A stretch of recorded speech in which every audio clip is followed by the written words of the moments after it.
নমস্কার। বেশ কিছুদিন পরে আবার লাইভে এলাম। আপনারা জানেন, সহযোদ্ধা পাঠক, আমি মাঝে করিমপুরে গিয়েছিলাম, নদিয়ার করিমপুর। ফিরেছি। আজকের লাইভের বিষয় অবশ্যই গুরুত্বপূর্ণ।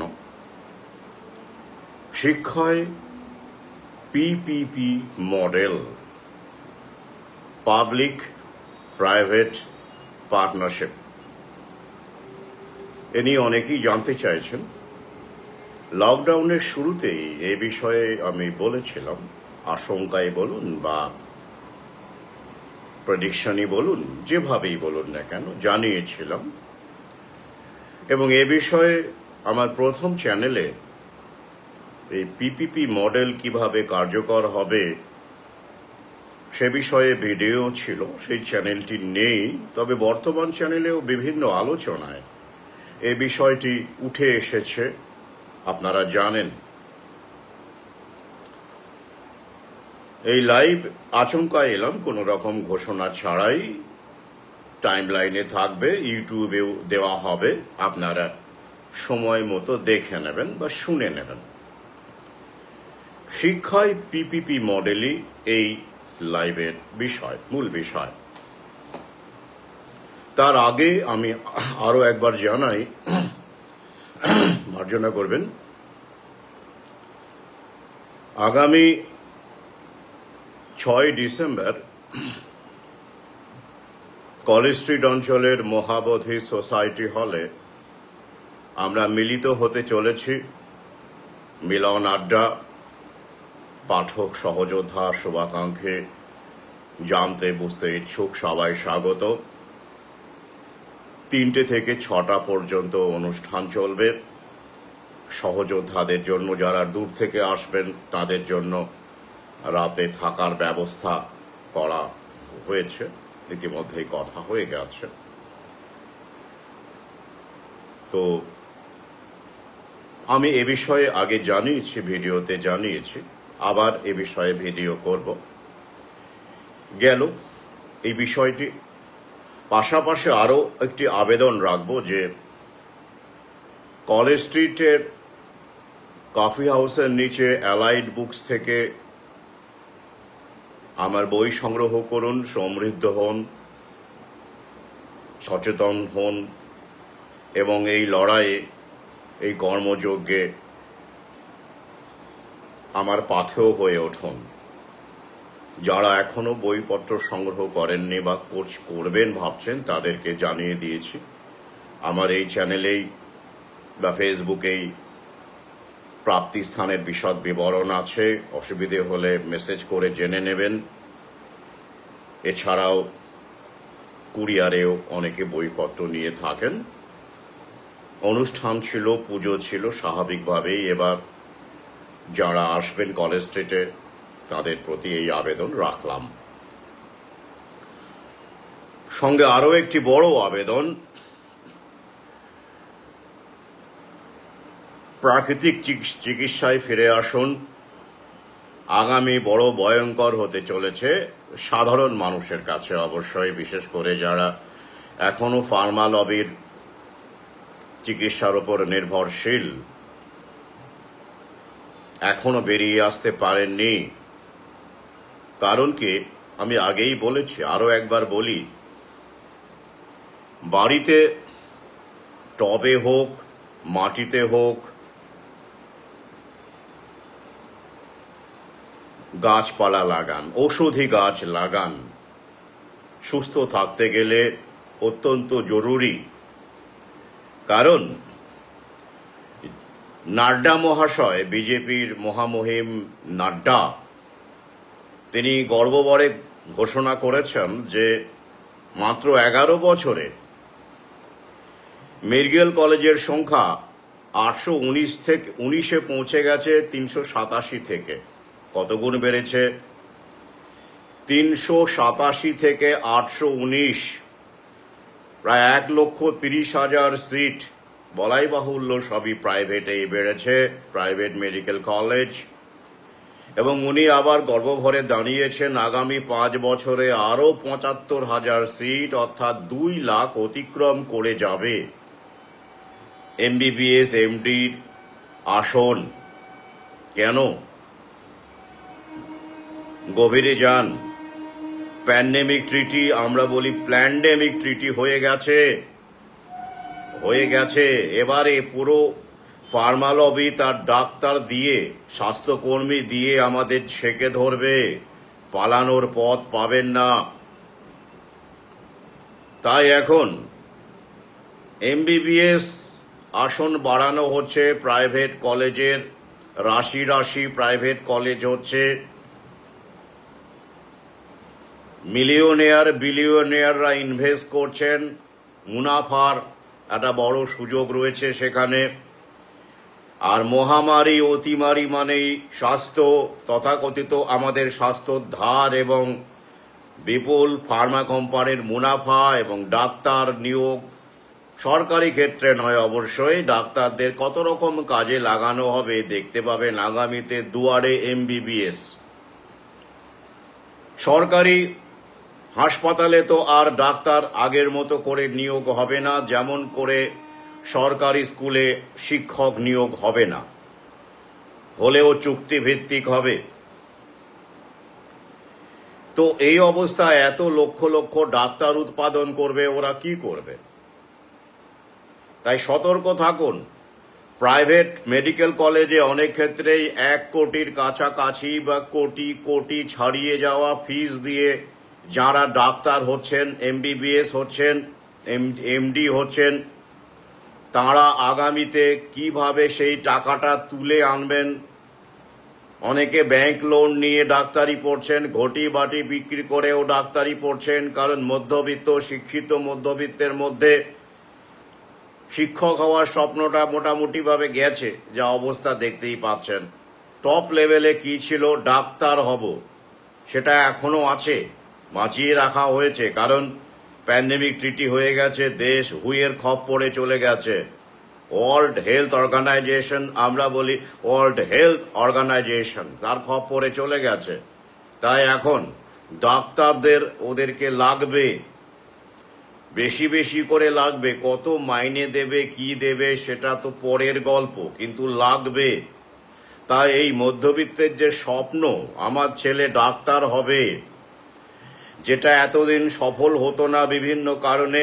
সরকারি কলেজে একটু কম্পিটিশন ছিল, আপনারা জানেন, সেখানে কাস্ট বেনিফিট থাকলেও শুধু সরাসরি টাকা পয়সা দিয়ে ভর্তি হওয়া যেত না। কিন্তু এখন বেসরকারি কলেজের সৌজন্যে টাকা হলেই যথেষ্ট। আর বেসরকারি কলেজে বা ডিমড ইউনিভার্সিটিগুলোতে তো আর কাস্ট দেখবে না, সেখানে টাকাই দেখবে। আর নামকে ওয়াস্তে ওই নিট ফিট নেওয়া হবে, কিন্তু আসল ব্যাপারগুলো হচ্ছে ব্যাকডোর অ্যাডমিশন তথাকথিতভাবে অনেক রকমের কায়দা কানুন করে বহু টাকা পয়সা দিয়ে ভর্তি হওয়ার জন্য বহু ক্যান্ডিডেট অপেক্ষায় আছে। আমাদের দেশের যদি মধ্যবিত্তের 1% হয় বা 2% হয়, সেটা অনেক, সেটা ওরা জানে।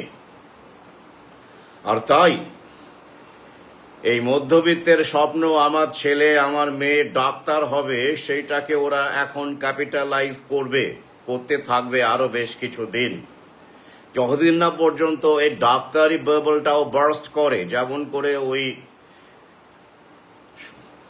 সরকারি শিক্ষক হওয়ার একটা ড্রিম তো ছিলই, বিশেষ করে গ্রামে গঞ্জের মধ্যবিত্তের মধ্যে বা পিছিয়ে পড়া মানুষের মধ্যে। সেটা অবশ্য অনেকটা ছোট স্কেলের, সেটা গেল, বাস্ট। ওরাই করেছে, ওরাই ভাঙছে, অবাক হওয়ার কিছু নেই। তো এবারে ওরা যেটা সবচেয়ে বড় স্বপ্ন, আমার ছেলে মেয়ে ডাক্তার হবে, সেটাকে এনক্যাশ করার জন্য মাঠে নেমেছে। শয়ে মেডিকেল কলেজ হচ্ছে, ইতিমধ্যেই 819টি, আগামীতে আরো বাড়বে। আর এই যে যারা ডাক্তার হচ্ছেন, গ্যাঁটের কড়ি খরচা করে যেভাবেই বলুন না কেন, তারা যখন ডাক্তার হবে বিভিন্ন বেসরকারি হাসপাতালে ডাক্তারি করবেন, স্বাভাবিক সরকারি হাসপাতালে আর নিয়োগ কোথায় হবে? তো তারা রোগীদের গলা, মাথা, মুন্ডু, হাত, পা কিভাবে কাটবেন সেই টাকাটা তোলার জন্য কোটি টাকার গল্প। পাশাপাশি বেসরকারি মালিকের নির্দেশে যেসব টার্গেট পূরণ করবেন, সে টেস্টের টার্গেট হোক আর অপারেশন বা সার্জারির টার্গেট হোক না কেন, তাতে করে আপনার আমার মতো মানুষের, সাধারণ মানুষের পরিস্থিতি কি ভয়ানক হতে পারে কল্পনা করেছেন? কল্পনা করতে পারবেন না। ইন্স্যুরেন্সেও আর কুলোবে না, হেলথ ইন্স্যুরেন্সেও আর কুলোবে না, এমন একটা ভয়ঙ্কর অবস্থা হতে চলেছে। ইতিমধ্যেই আপনারা জানেন পিজি হাসপাতালে পেড আউটডোর ওপিডি চালু হয়ে গেছে। আগে হ্যাঁ, পয়সা দিয়ে 350 টাকা দিয়ে আপনাকে ডাক্তার দেখাতে হবে, চালু হয়ে গেছে। এটা শুধুমাত্র সূত্রপাত মাত্র, আর কিছু এখনো কিছুই দেখেননি। কিন্তু ওই যে আমি বলি, এটা একটা প্রক্রিয়া। যারা জানেন না তারা অবাক হতে পারেন বা হতাশ হতে পারেন, কিন্তু এটা একটা প্রক্রিয়া। নিউ ওয়ার্ল্ড অর্ডারে এই যে প্রাইভেটাইজেশন, ব্যক্তি মালিকের হাতে সবকিছু তুলে দেওয়া, সর্বক্ষেত্রে শিক্ষা হোক, স্বাস্থ্য হোক, পরিবহন হোক, এটা তো বহু আগেই পূর্ব পরিকল্পিত। আপনারা অনেকে জানেন না বলে বিস্মিত হচ্ছেন। আর মনে রাখবেন যে এই যে সিস্টেমটা যেটা ওরা ভাঙছে, ভেঙে আর একটা সিস্টেম নিয়ে আসছে, এটা তো ওরাই করেছিল, ওদের প্রয়োজনেই করেছিল। জনগণের মগজ ধোলাইয়ের জন্য ওই যে শিক্ষা ব্যবস্থা, যে বিষয়ে আজকে ভিডিও করছে, শিক্ষায় পিপিপি মডেল, এই শিক্ষা ব্যবস্থা কি আমাদের আদি শিক্ষা ব্যবস্থা? মোটেই নয়। এটা জায়নিস্টদেরই শিক্ষা ব্যবস্থা, তারাই চালু করেছিল। আমাদের শিক্ষা ব্যবস্থা তো গুরুকুল, গুরুকুল, প্রাকৃতিক, গাছের নিচে জীবনের, সেখানে উইজডমের আদান প্রদান হতো। প্রকৃতির কোলে গুরুকুল ছিল আমাদের, সেটা আমাদের আদি শিক্ষা ব্যবস্থা। তো যারা হাহুতাশ করছেন তারা আসলে অভ্যস্ত হয়ে গেছেন তো এইভাবে। যে শিক্ষা ব্যবস্থা, যে সিলেবাস ওরা এনেছে, ক্লাসরুম শিক্ষা ব্যবস্থা, সিলেবাস ভিত্তিক শিক্ষা ব্যবস্থা, শিক্ষক নিয়োগ, অমুক তমুক, যা ওরাই তো এনেছে। তাতে আপনারা অভ্যস্ত হয়ে গিয়েছেন। অনেকেই মনে করেন সবাই না হলেও আরামের চাকরি, বেশ ভালোই চলে যাচ্ছিল জীবন, বাড়ি গাড়ি, ইএমআই, সবাই না হলেও অনেকেই, উল্লেখযোগ্য অংশ তো তাঁদের ন্যাচারালি তো এইরকম একটা অভ্যস্ত হয়ে গেছেন এই প্রক্রিয়ায় বলেই আপনাদের মানতে অসুবিধে হচ্ছে। কারণ সুদিন চলে গেলে, যাওয়ার পরিস্থিতি হলে আমরা মানতে পারি না। যদি আমরা তার নেপথ্যের অর্থনীতিটা বুঝি, সোশিও ইকোনমিক কনসেপ্টটা বুঝি, তাহলে বুঝতে পারি, নইলে পারি না। তাই এই চিকিৎসা ব্যবস্থা ওরাই নিয়ে এসেছিল, মডার্ন মেডিসিনের উপর ভিত্তি করে, সরকারকে সামনে রেখে ওরাই করেছিল। শিক্ষা ব্যবস্থার ক্ষেত্রে সরকারকে সামনে রেখে সরকারি শিক্ষা ব্যবস্থা মগজ ধোলাইয়ের জন্য ওরাই করেছিল। এগুলো কোনোটাই আমাদের আদি নয়। আমাদের আদি তো আয়ুর্বেদ, হোলিস্টিক ট্রিটমেন্ট, হোলিস্টিক। আমাদের আদি শিক্ষার ক্ষেত্রে তো গুরুকুল, তাই তো? যদি আমি ভারতবর্ষের কথা বলি, খোঁজ নিয়ে দেখবেন ভারতবর্ষ কেন, ওরা তো বিভিন্ন দেশে ভাগ করেছে পৃথিবীকে। আফ্রিকায় বলুন, শ্রীলঙ্কায় বলুন, বাংলাদেশ তো ভারতেরই অংশ ছিল, বৃহত্তর ভারত যেটা। যাই হোক, তো সব জায়গাতেই খোঁজ করে দেখুন, আদিতে তাদের শিক্ষা ব্যবস্থা, চিকিৎসা ব্যবস্থা ওই হোলিস্টিকই ছিল। শিক্ষাও হোলিস্টিক, চিকিৎসাও হোলিস্টিক ছিল, তাই তো? সেগুলো কি কোথাও আছে? নেই। সবগুলোকেই ওরা প্রতিস্থাপিত করেছে, রিপ্লেস করেছে ওদের টুল দিয়ে, ওদের মেকানিজম দিয়ে, যাতে করে শোষণ, শাসন, কন্ট্রোল করতে সুবিধে হয়। তাই হাহুতাশ করার তো কিছু নেই। The system they built is simply being decimated by them. তারাই ধ্বংস করছে, রিপ্লেস করছে, রিসেট প্রক্রিয়া চলছে। তাই মানসিক প্রস্তুতি রাখুন। আর আবার বলছি, স্বাস্থ্যক্ষেত্রে অন্তত যদি আপনারা ফার্মা লবির খপ্পরে না পড়েন তাহলে অনেক টাকা বাঁচাতে পারবেন, সাশ্রয় করতে পারবেন। এই যে যারা করোনা ভ্যাকসিন বউ নিয়ে বিভিন্ন পার্শ্ব প্রতিক্রিয়া চিকিৎসা করতে গিয়ে নিঃস্ব হয়ে যাচ্ছেন, খটি বাটি বিক্রি করতে হচ্ছে, গ্রামে গঞ্জে গিয়েও খবর পাচ্ছি আমি, তারা এখন পস্তাচ্ছেন, বাট ইটস টু লেট। তো সেক্ষেত্রে যারা এরকম মারাত্মক পার্শ্ব প্রতিক্রিয়ার শিকার হয়ে লাখ লাখ টাকা ব্যয় করছেন, তারা অজ্ঞানতার বলি হয়েছেন। অবশ্যই তারা প্রশ্ন করেননি, জানেননি। তাই যদি এই ফার্মা লবি থেকে নিজেকে বাঁচাতে পারেন, প্রাকৃতিক পন্থায় জীবনযাপন করতে পারেন, এই নিয়ে আমার ইউটিউবে ভিডিও রয়েছে, তাহলে আপনারা লক্ষ লক্ষ টাকা সাশ্রয় করতে পারবেন, সুস্থ থাকবেন, ভোগান্তি হবে না। সেটা কি ভালো না? অবশ্যই ভালো, বহুগুণ ভালো। তাই বলছি, হোলিস্টিক চিকিৎসায় ফেরুন, প্রাকৃতিক পন্থায় জীবন যাপন করুন যতটা সম্ভব। এই সিস্টেমে গাছ লাগান, ঔষধি গাছ লাগান। এবারে আসছি আজকের আলোচ্য বিষয়, শিক্ষায় PPP model, public private partnership. কোনো লিঙ্কিং চাইবেন না, আমি আগেই বলে দিচ্ছি, কারণ এটা আমার বিশ্লেষণ, পর্যবেক্ষণ। আগামীতে মিলিয়ে নেবেন। ওরা ঠিক রূপরেখা আমি দিচ্ছি আর কি, একটা রূপরেখা বা ড্রাফট বলতে পারেন। আমার একটি লেখা রয়েছে, একদম লকডাউনের সময় লেখা, শুরুতেই, the school is dead, long live the school. অমৃতসরপত্র দ্বিতীয় খণ্ডে এই লেখাটি রয়েছে, আপনারা অনেকেই পড়েছেন, এবং সেই বইটিতেই জাতীয় শিক্ষানীতির ওপর আলোচনা রয়েছে।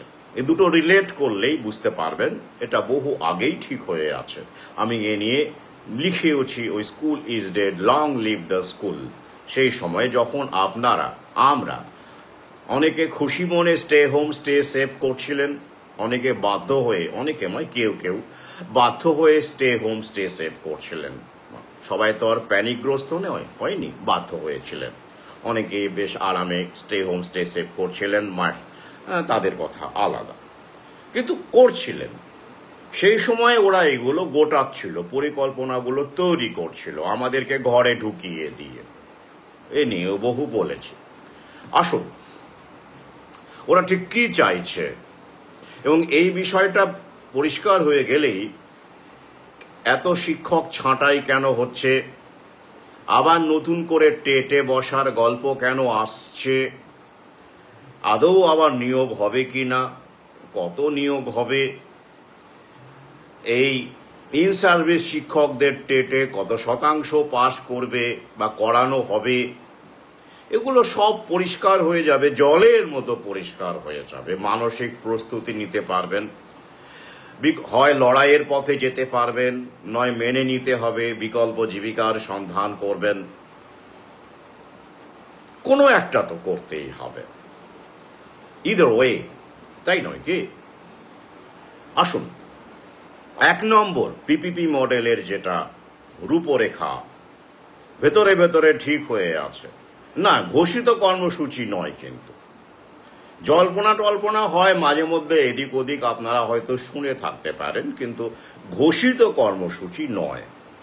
ঘোষিত কর্মসূচি হলে তো সমস্যা আছে। তাই এমনিতেই তো অনেক শিক্ষক আছেন এই রাজ্যে, এটা সমস্ত দেশেই হবে ধাপে ধাপে, এমনিতেই সামাল দেওয়া মুশকিল, কেউ তো আর খুশি হবে না পিপিপি মডেলে। তাই ঠারে ঠারে আড়াল থেকে কর্মসূচির মাধ্যমে পিপিপি মডেল রূপায়িত করতে হবে, সেটাই চলছে আদালতকে কাজে লাগিয়ে। আসছি এক এক করে। প্রথম কি, জমি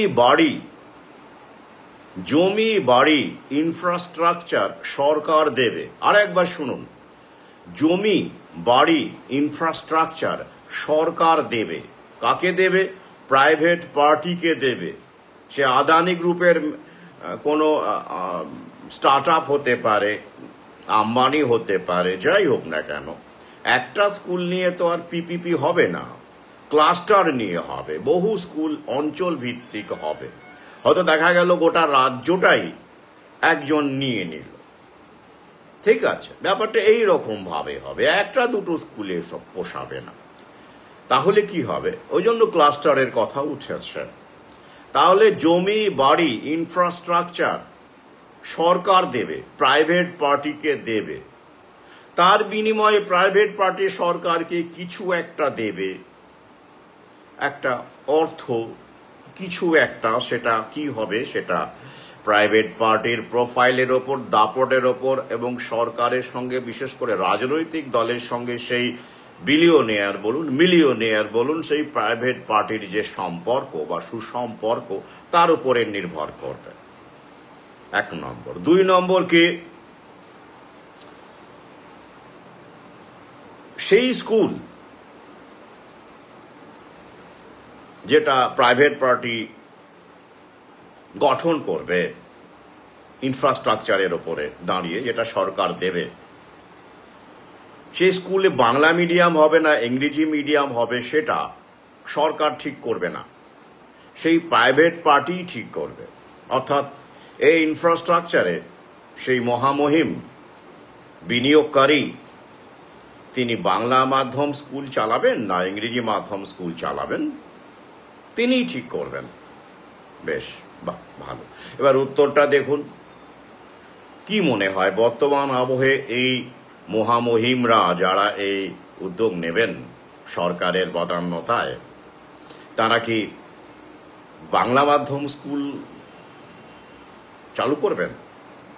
আমার তো মনে হয় না। মুনাফা লুটতে গেলে, একটু গ্ল্যামার, একটু চাকচিক্য এসব করতে গেলে তো, এবং এই যে নতুন বিশ্ব ব্যবস্থার যে আবহ, তাতে করে ইংরেজি মিডিয়াম স্কুলই হবে, ধরে রাখুন সিংহভাগ বা পুরোটাই বলা যেতে পারে। গেল। আর কি সিলেবাস তারাই বানাবেন সরকার? না না, সরকার তো শুধু জমি জমা, মানে বাড়ি জমি, কত সরকারি স্কুলের ভালো ভালো বিল্ডিং আছে জানেন তো, হ্যাঁ, জমি আছে, স্কুলের খেলার মাঠ আছে। যেসব স্কুল বিশেষ করে বড় বড় বিল্ডিং আর বড় জায়গার উপরে, তারা একটু নড়ে চড়ে বসুন, আপনারাই আগে খাদ্য হবেন। বেশ, সিলেবাস তারাই তৈরি করবে, অর্থাৎ বিনিয়োগকারী প্রাইভেট পার্টি, তারা সিলেবাস তৈরি করবে। আর কি শিক্ষক নিয়োগ করবে তারাই, সরকার নয়, তারাই শিক্ষক নিয়োগ করবে প্রাইভেট পার্টি। এইটা হলো রূপরেখা, ড্রাফট, মিলিয়ে নেবেন আমার কথা। যারা এখনো বিশ্বাস করতে পারছেন না, there are many people who would find it difficult to believe, naturally, তারা তো এগিয়ে ভাবতে পারেন না, সে ক্ষমতা তাদের নেই বা তারা চেষ্টা করেন না, they refuse to exercise their brain। বেশ, এবারে প্রশ্ন হতে পারে, প্রশ্ন করতেই পারেন যে এই যে পিপিপি মডেল, যেটা রূপরেখা আপনি দিলেন সংক্ষেপে, তাতে করে এত এত স্কুলকে প্রাইভেটের মানে হাতে তুলে দেওয়া, এত এত স্কুল এত এত জায়গায় ছড়ানো এলোমেলো অবস্থা, এটা কি করে কন্ট্রোল করবে? আলবাত করবে, ক্লাস্টার হবে, তো ক্লাস্টার হবে। অর্থাৎ দেখবেন বহু স্কুল উঠে যাচ্ছে, বন্ধ হয়ে গেছে, বিল্ডিংগুলো কিন্তু আছে, সেখানে মানে শিক্ষক নেই, পাঠিয়ে দেওয়া হয়েছে অন্যত্র, ছাত্র নেই, কিন্তু বিল্ডিংগুলো আছে। বেশ, আগামীতে আবার স্কুল বিভিন্ন কায়দায় বন্ধ করে, হ্যাঁ, এখনো বিশ্বাস হচ্ছে না তো, মিলিয়ে নেবেন আমার কথা, মিলিয়ে নেবেন, জাস্ট ওয়েট অ্যান্ড ওয়াচ।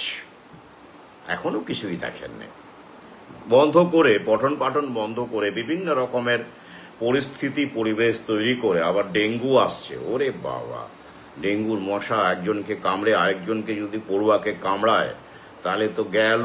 হ্যাঁ, স্কুল থেকে ডেঙ্গু ছড়ালে মুশকিল না? স্কুল থেকে যদি ডেঙ্গু ছড়ায় তো স্কুল খুলে রাখা উচিত কি? এরকম বহু রকমের কায়দা কানুন, খেলা টালা বাকি আছে। তো যাই হোক, তাহলে আরও স্টুডেন্ট ওরা কমাবে। ইতিমধ্যেই জানেন কি হারে স্কুল কলেজে ছাত্র কমে গেছে। ওরা ডিসকারেজ করছে, হায়ার এডুকেশনকেও ডিসকারেজ করছে, বিভিন্ন সাবজেক্টকে ডিসকারেজ করছে। আপনারা জানেন, তথ্য বলছে কলেজগুলোতে 70% সিট ফাঁকা। শুধু তাই নয়, বিশ্ববিদ্যালয়ে যেগুলোতে আগে মাস্টার ডিগ্রি করার জন্য কলকাতা বিশ্ববিদ্যালয়ের মতো জায়গা, যেখানে লাইন পড়ে যেত ফিজিক্স, কেমিস্ট্রি, ম্যাথ, কলকাতা বিশ্ববিদ্যালয়ের মতো জায়গা, যাদবপুরের মতো জায়গা, সেখানে 60% সিট ফাঁকা, তারও বেশি।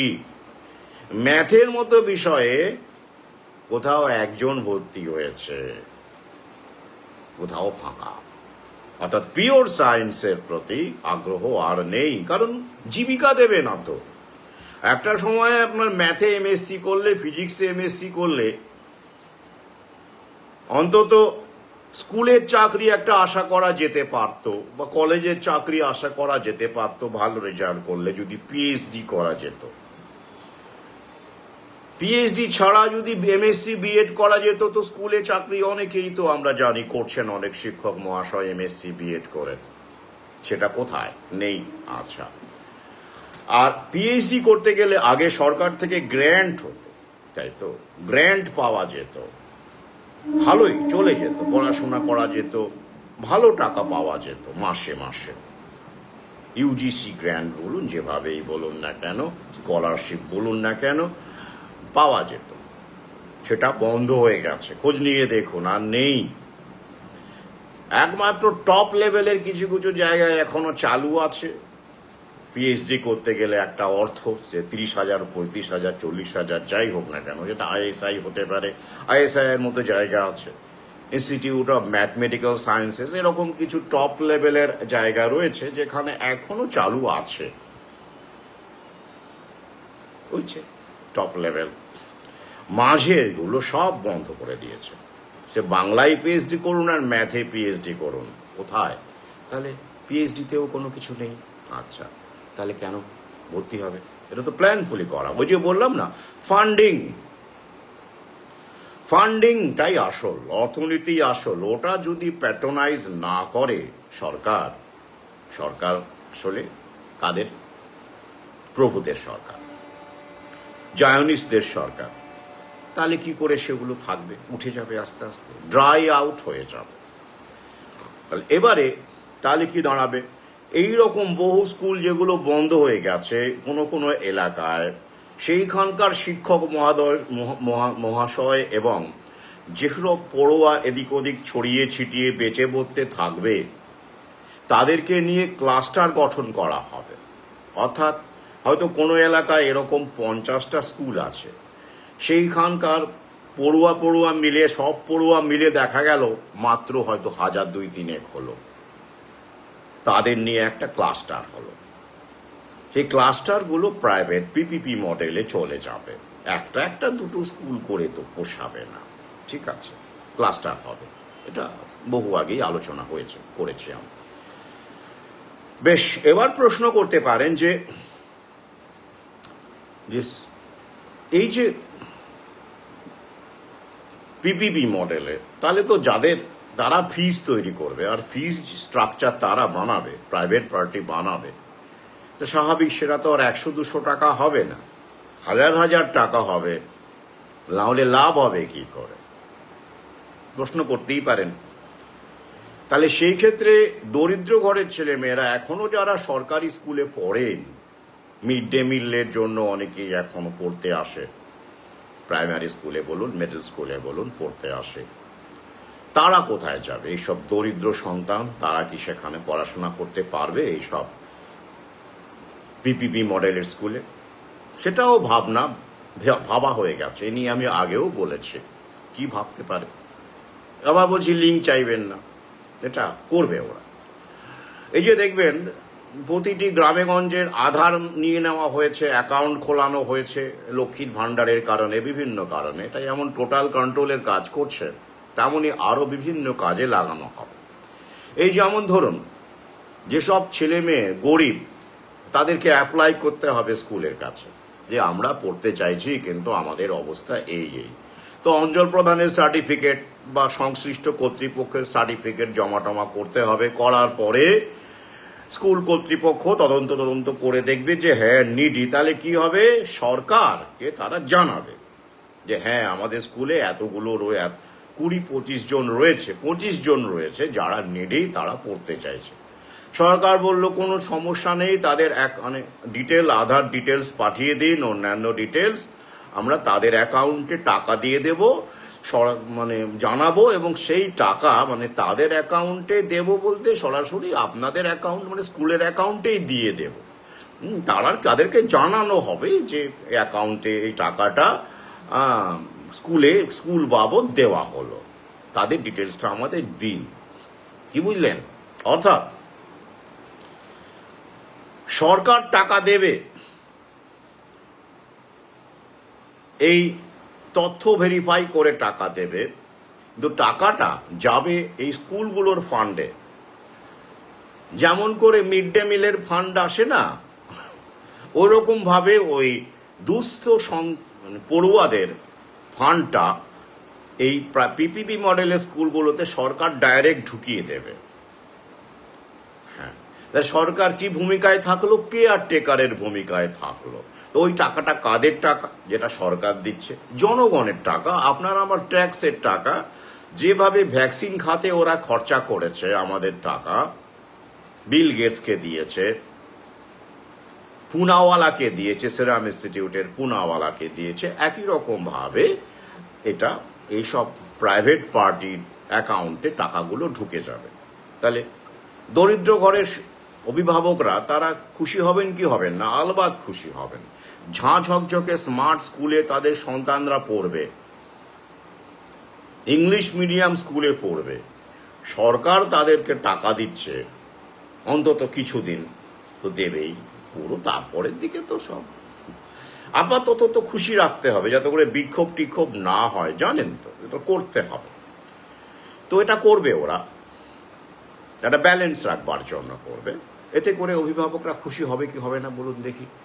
ঝাঁ ঝকঝকে ইউনিফর্ম পরা টিচাররা পড়াবেন, ফুংফাং ইংরেজি বলবেন, ভুলভাল বলুন যাই বলুন, ফুংফাং তো বলবেন, এবং সেখানে বেশ ঝাঁ ঝকঝকে সব ব্যাপার ট্যাপার হবে, বায়োমেট্রিক হবে, বায়োমেট্রিক অ্যাটেন্ডেন্স হবে, স্মার্ট ক্লাসরুম হবে, কোনো স্কুলে রোবো টিচারও চলে আসবেন, সেটা গার্জিয়ানরা দেখে মুগ্ধ হবে, ওরে বাবা কোথায় ছিনু আর কোথায় এনু, মুগ্ধ হবেন না? স্বাভাবিক। উদ্দেশ্য ওরা তো অত বুঝবে না, আমরাই কি কজন বুঝেছি বলুন দেখি? এটাই তো সভ্যতার প্রক্রিয়া, ইটস এ প্রসেস।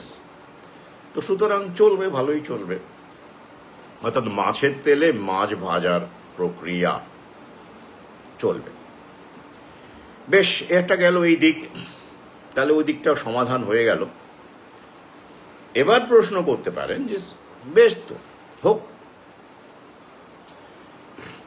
আমাকে একজন শিক্ষক জানালেন, খুব করুণভাবে জানালেন, হ্যাঁ সত্যি তো আধুনিক হচ্ছে, এআই এর যুগ, রোবোটিক্সের যুগ, তো আমাদেরকে রেখে দিলে কি সমস্যা? উন্নত সিলেবাস করলেই হলো। উন্নত সিলেবাস, উন্নত পঠন পাঠন যদি করা যায়, আমরা সে অনুসারেই পড়াবো, মডার্ন এডুকেশন সিস্টেমের অংশীদার হব। আমাদেরকে কেন বাদ দিচ্ছে? ঠিকই তো, কি অন্যায় বলুন দেখি? অন্যায় তো, একটু গভীরে যান, কেন বাদ দেওয়া হচ্ছে? প্রথমে অর্থনৈতিক জায়গাটা বলি, তারপরে বাস্তব রিয়ালিটিস, যেগুলো স্ট্রাক রিয়ালিটিস, সেগুলো নিয়েও আলোকপাত করব, যেটা ওরা চাইছে। ওরা কেমন চাইছে, ওরা কেমন শিক্ষক চাইছে, সেটা একটু আগে দেখে নিই আমরা। এই যে বলা হচ্ছে পিপি মডেলের নিয়োগ প্রাইভেট পার্টি করবে, কিরকম চাইছে?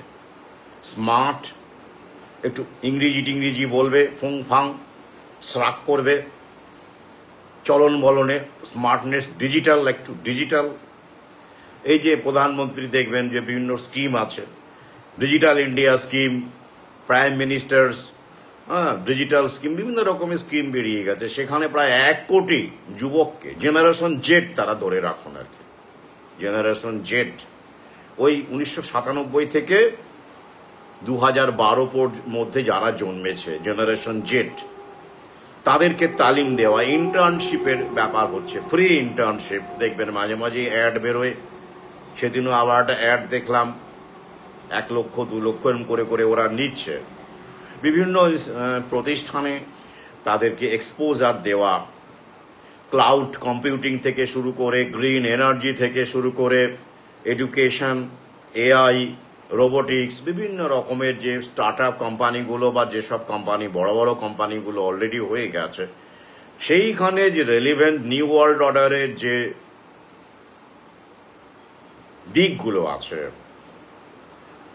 ফেসেটস, different facets of new world order, তার উপরে যে কর্মসংস্থান হতে পারে বা যতটুকু দরকার হতে পারে, তার উপর তো একটা নলেজ চাই, এক্সপোজার চাই। কয়েকটা সাবজেক্ট বলে দিলাম আমি, আবার বলি, green energy, environment, health sector, genetics, cloud computing, AI, এরকম বেশ কিছু যেগুলো দেখবেন একদম আধুনিক টার্মিনোলজি, মেশিন লার্নিং, এগুলোর এক্সপোজার দেওয়া। পয়সা টয়সা দেবে না, কিন্তু সরকার পয়সা দেবে না, নিজেই যেতে হবে ওখানে, যেখানে কোম্পানি আপনাকে প্লেস করবে সেখানে থেকে ঘর ভাড়া দিয়ে পড়াশোনাটা নিজেই করতে হবে। এ নিয়েও বেশ মজার কিছু অভিজ্ঞতা, যন্ত্রণাময় অভিজ্ঞতা সেদিন দেখছিলাম, পড়ছিলাম। এরকম এক পড়ুয়া গেছে সেখানে আশায় আশায়, তো সেখানে নাকি 2,500 টাকা দেয়, কিন্তু সেখানে থাকতে আনুষঙ্গিক খরচা মিলে তার 10,000 টাকা বেরিয়ে যায়, মানে বাড়ি থেকে আরো 8,000 টাকা দিতে হয়। ভাবুন পরিস্থিতি, কি করবে? কিন্তু সেও সার্টিফিকেটের আশায়, ওই যে একটা ডিজিটাল সার্টিফিকেট দেবে অভিজ্ঞতা, সেটা কিন্তু পার্মানেন্ট চাকরির কোনো জায়গা নয়, মানে ওটা হলেই আপনি কোনো জায়গায় গিয়ে একটা পার্মানেন্ট ভ্যাকেন্সিতে জয়েন করলেন, নট লাইক দ্যাট। ওটা একটা দেবে আর কি, ওই ঝুলিয়ে রাখার মতো সার্টিফিকেট। আলটিমেটলি আপনার কতটা স্কিল আছে, আপনাকে কতটা কোম্পানির দরকার, ওটাই শেষ কথা। সার্টিফিকেট দিয়ে কিছু হবে না, কিন্তু ওই যে একটা কিছু ঝোলাতে হয়। আর প্রধানমন্ত্রী একটা বড় প্রজেক্ট করছে, এটা একটু জনগণের মধ্যে তো জানাতে হবে না, পাবলিসিটি না, যে প্রধানমন্ত্রীর নামে একটা বড় প্রকল্প চলছে, তাই তো? এটা করতে হবে, এটা বড় জনসংযোগ না, যে দল দেশের জন্য এই সরকার কত কিছু করছে, এটা করতে হয়।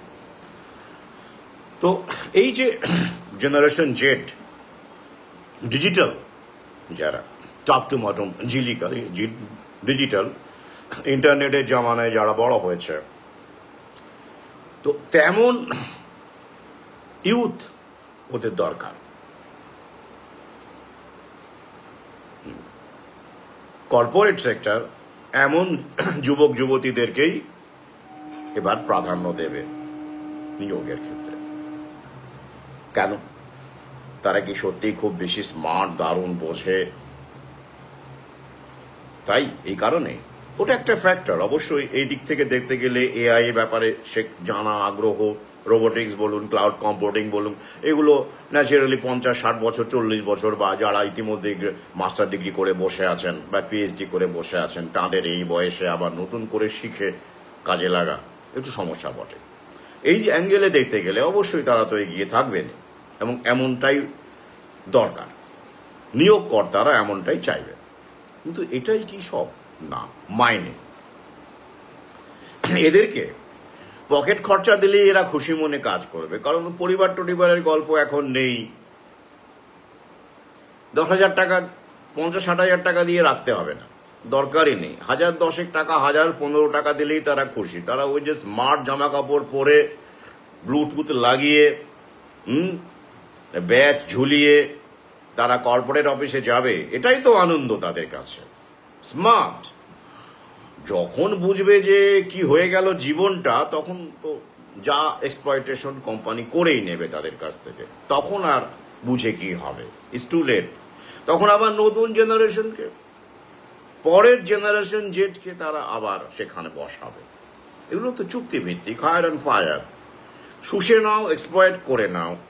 তারপরে যখন এই 19-20 বছরের 18-19-20 বছরের যুবক যুবতীরা যখন 10,000 12,000 টাকা বা 15,000 টাকায় স্মার্ট একখানা চাকরি পাওয়ার আনন্দে বিহ্বল হতে হতে, মুগ্ধ হতে হতে যখন 30 বছরে গিয়ে পৌঁছবে, তখন দেখবে ফাঁকা, কিছুই হলো না। তখন তারা কি করবে? ডিপ্রেশন অথবা আত্মহত্যা। আর যাদের স্কিলটা আছে সেরকম, তারা হয়তো কোম্পানি ছেড়ে দিয়ে সেই স্কিলের উপর ভিত্তি করে কোনো স্বনিযুক্তিক জীবিকা করে নিতে পারলেন। এটাই হবে। সাম্প্রতিক যে স্টাডি বলছে, এটা আপনাদেরও পর্যবেক্ষণও তাই বলবে, দেখবেন গভীরে গেলে বুঝতে পারবেন যে এই জেনারেশন জেড তারা আর বাড়ি করতে পারবে না। শেষ বাড়িঘর বানিয়ে নিয়েছে মিলেনিয়ালরা, মানে তার আগে যারা জন্মেছে। কেন পারবে না? জেনারেশন জেড যে সময়টাকে বলা হচ্ছে, দেখুন যারা 1997 এবং 2012 এই সময়ের মধ্যে, মানে এই 15 বছরের মধ্যে যারা জন্মেছে, এই সালের মধ্যে যারা জন্মেছে, তাদের এখন বয়স কত? তারা যে জীবিকাগুলো পাবেন, সরকারি চাকরির গল্প ছেড়ে দিন, স্বনিযুক্তিতে যারা যেতে পারবেন, যাদের সংখ্যা অত্যন্ত কম, বা মধ্যবিত্তে শিক্ষিত ছেলেমেয়েরা স্বনিযুক্তি করে কচুরি ভেজে, ফুচকা বেচে বা অমুক করে তমুক করে কজন দাঁড়াতে পারে, বা বেশিরভাগই চাকরি বাকরির দিকে যাবে। এবং তারা কোন চাকরি পাবে? কর্পোরেটের চাকরি পাবে, প্রাইভেট ফার্মের চাকরি পাবে। সেখানে মাইনে কত হবে? ওই যে বললাম, খুব বেশি হলে 20,000 টাকা। জেনারেলি আমি গড় 15 থেকে 20,000 টাকা, এক্সেপশনাল কেসের কথা বাদ দিন, খুব বেশি হলে। তো সেই মাইনেতে তারা বাড়ি করবে? বড় জোর একটা ল্যাপটপ কিনতে পারে ইএমআই, বড় জোর একটা ভালো মোবাইল কিনতে পারে ইএমআই। সংসার করার সম্ভাবনাও কম। অর্থাৎ এই জেনারেশন জেড এর মধ্যে পরিবারের প্রতি এমনিতেই তো অনীহা থাকবে, নারী পুরুষ, কারণ তারা ফ্রি লাইফ চাইবে। পরিবার মানে একটা দায়িত্ব, সেটা তো থাকবেই, তার প্রতি অনীহা থাকবেই। সন্তান লালন করার প্রতি অনীহা তো থাকবেই, এটা মাইন্ডসেট তৈরি হয়ে গেছে ইতিমধ্যেই। পাশাপাশি কি হবে? ইচ্ছে থাকলেও যাদের থাকবে, তাদের অর্থনীতি থাকবে না। অর্থাৎ সংসার করার মতো অর্থ, একটা কমফোর্টেবল, মোটামুটি কমফোর্টে জীবনযাপন করার মতো অর্থনীতি তাদের কাছে থাকবে না। আর এই কারণেই বাড়ি একটা বড় ফ্যাক্টর, তারা করতে পারবেন না, ব্যতিক্রম বাদ দিয়ে। এটা স্টাডি বলছে, আমার কথা নয় শুধু, এটা আমার পর্যবেক্ষণ। বহু আগে এসব বলেছে, এখন এই স্টাডিগুলো আসছে। অর্থাৎ ভাড়া বাড়িতেই কাটিয়ে দিতে হবে তাদেরকে, ব্যতিক্রম বাদ দিয়ে। তাহলে এই কারণেই বলা হচ্ছে যে স্যালারি স্ট্রাকচারটা ওদের এরকমই হবে। তাহলে এবার বলুন, যারা এখন সরকারি চাকরি করছেন, স্কুলে পড়াচ্ছেন, লক্ষ লক্ষ শিক্ষক শিক্ষিকা মহাশয়, প্রথমত তাদের এই বয়সে এসে তাদেরকে যে এই চেঞ্জিং রিয়ালিটির যে স্কিলগুলো, নিউ ওয়ার্ল্ড অর্ডারের যে স্কিল এর উপর ভিত্তি করে পিপিপি পার্টনারশিপ হচ্ছে, স্কুলে যেগুলো এখন শেখানোর পরিকল্পনা হচ্ছে, ক্লাস 3 থেকেই সামনের বছর এআই ঢুকে যাচ্ছে সরকারি স্কুলগুলোতে, আপনারা জানেন। তো এই যে একটা সিলেবাস, যেটা ওরা আপডেটেড ভার্সন বলছে নিউ ইকোনমিক পলিসির 2020 অনুসারে, তো সেইগুলো যারা শিক্ষকতা করছেন ইতিমধ্যে, যে সিস্টেমে তারা অভ্যস্ত, তারা এগুলো শিখে অ্যাপ্লাই করতে পারবেন। আপনি হয়তো মনে করতে পারেন পারবেন, ব্যতিক্রম হতে পারে, কিন্তু শাসক মনে করছে, প্রভুরা মনে করছে পারবেন না, সময় নষ্ট। এদেরকে আবার সেই ট্রেনিং দিয়ে এই করে সেই করে, কারো 40 বছর, কারো 50 বছর হয়ে গেছে, হ্যাঁ, কারো মাত্র রিটায়ার করতে 10 বছর বাকি, কারো 5 বছর বাকি, কারো এইরকম একটা। প্লাস তারা সবাই বাংলা মিডিয়ামের, ইংরেজিতে একদমই চলে না, ইংরেজি বলতেই পারেন না। মানে যেটা নতুন বিশ্ব ব্যবস্থায় এআই, রোবোটিক্স, মেশিন লার্নিং বলুন, এগুলোর সঙ্গে ইংরেজির একটা ওতপ্রোত যোগাযোগ আছে। ইংরেজি বোঝা মানে আপনাকে টিএস এলিয়ট লেভেলের ইংরেজি বুঝতে হবে না, ওই রকম ইংরেজির কথা বলা হচ্ছে না। বা টমাস হার্ডি যেরকম ইংরেজি লিখতেন, সেই ইংরেজি বোঝার দরকার নেই। টার্মিনোলজি, একটু স্মার্টনেস, এই জিনিসগুলো বোঝা, যেটা এই জেনারেশন জেড ভালো বোঝে আর কি। গিজমোকে দেখা, গ্রীষ্মর সঙ্গে পরিচিতি, এইগুলো এই বয়সে এসে এই শিক্ষক মহাশয়রা পারবেন না বলেই তারা মনে করেন। আপনারা নিজেরাও দেখেন না, নিজেরাও আমি নিজে বলেছি, শিক্ষক মহাশয়রাই বলেন এখন তাদের উপরে যেটা নেমে আসছে সেটা তারা কি করে বুঝবেন। আমি নিজে দেখেছি, ব্যাংকে গিয়েছি, আর বেশ আগেকার কথা, এখনকার কথা নয়, করোনার আগেকার কথা। সেই সময় দেখবেন আমি ব্যাংকে কিন্তু গিয়েছি, আমার পরিচিত একজন আমার ছাত্র চাকরি পেয়েছিল, তার সঙ্গে একটু দেখা করা আর কি, টিফিন টাইমে একটু আড্ডা ফাড্ডা দেওয়া, সেই কারণে গিয়েছিলাম। এটি সরকারি ব্যাংকে আর কি, বেলঘড়িয়া একটি সরকারি ব্যাংক গিয়েছিলাম। তা সেইখানে কি দেখলাম, সেখানে পরিচিত লোক, সেখানে দেখলাম দুজন শিক্ষক মহাশয় লাইনে আছে। সেখানে কি হচ্ছে, পাস বই আপডেট করা বা এগুলো কাজকর্মগুলো হচ্ছে। এবার তাদের দাঁড়িয়ে থাকতে হচ্ছে বেশ কিছু লম্বা লাইন। তারা বলছেন এই সব বয়স্ক লোকজন রেখেছে, তখন তাদের বয়স বেশি নয় যারা বলছেন আর কি, তখন কত 40-এর এরকমই নিচেই বয়স হবে বা কাছাকাছি। এই সব বুড়ো ভামগুলোকে রেখেছে, এরা এইসব কম্পিউটার বোঝে না, সার্ভার বোঝে না, কিচ্ছু বোঝে না। এদেরকে কেন যে রেখেছে, এদের জন্য আমাদের লাইনে এতক্ষণ দাঁড়িয়ে থাকতে হয়, একটা আপডেট করব তার জন্য এই অবস্থা, এই টিপেই যাচ্ছে, কি টিপবে না টিপবে তা ঠিক নেই। হ্যাঁ, রিয়ালিটি আমি নিজের চোখে দেখেছি। তো এটাই আমাদের মানসিকতা, আমরা তো স্বাভাবিক দাঁড়িয়ে দাঁড়িয়ে বিরক্ত হচ্ছে। তো সেই বয়স্ক লোক যিনি রিটায়ারমেন্টের দোরগোড়ায় পৌঁছে গেছেন, তিনি স্বাভাবিকভাবেই সরগড় নন কম্পিউটারে, কিন্তু তার চাকরিটা এখনো আছে, সরকারি চাকরি বলে।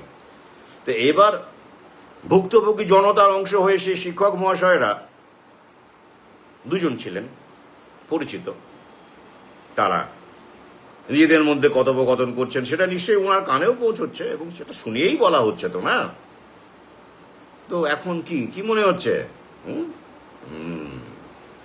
হার্ম ওয়াচ হার্ম ক্যাচ, একটা ইংরেজি ইডিয়াম আছে, অর্থটা যদি বাংলা করে কেউ দিতে পারেন কমেন্টে করবেন, ভালো লাগবে আর কি। Harm watch harm catch. তো এই জায়গাটা এখন আপনারা শিক্ষক মহাশয়রা টের পাচ্ছে একই যুক্তিতে।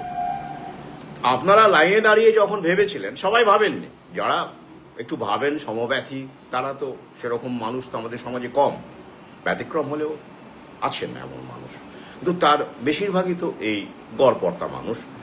তো তারা যখন লাইনে এরকম লাইনে দাঁড়িয়ে আপনারা এইরকম মতামত প্রকাশ করেছিলেন, তো এখন আপনাদেরকে নিয়ে যদি অভিভাবক কুলের একটা বড় অংশ এবং এই প্রজন্ম জেনারেশন জেড যদি এরকম ভাবে, এবং সরকার বাহাদুরও যদি ভাবে, প্রভুরাও যদি ভাবে, দূর আপনাদের দিয়ে কি হবে? আপনারা এই বয়সে এসে আপনারা এআই শিখবেন, রোবোটিক্স বুঝবেন, মেশিন লার্নিং বুঝবেন, ক্লাউড কম্পিউটিং বুঝবেন, কিছুই বুঝবেন না, সময় নষ্ট। কি গেল 1 নম্বর। আচ্ছা, 2 নম্বর মাইনে। আপনাদের কেন রাখবো মশাই? আপনারা বাংলা মাধ্যমে স্কুলে পড়াবেন,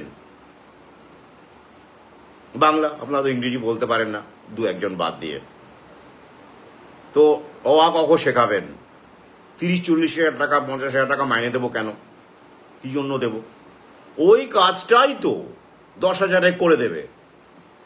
ইয়ং ব্রাইট ছেলেপেলে, প্রাণবন্ত, একেবারে গট করে হাঁটবে, একেবারে মানে ড্যাশি পুশি ছেলেমেয়েরা একেবারে ইন্সপায়ার্ড হয়ে যাবে। গার্জিয়ানরা বলবে ওরে বাবা কি স্মার্ট, একেবারে টকবগে তরুণ তুর্কিরা স্কুলে এবার ঢুকে গেল, এবার শিক্ষা ব্যবস্থা চরম জায়গায় পৌঁছে যাবে, আধুনিকতা। তো এটাই তো বাস্তব। তো আপনাদের কেন রাখবো বলুন তো?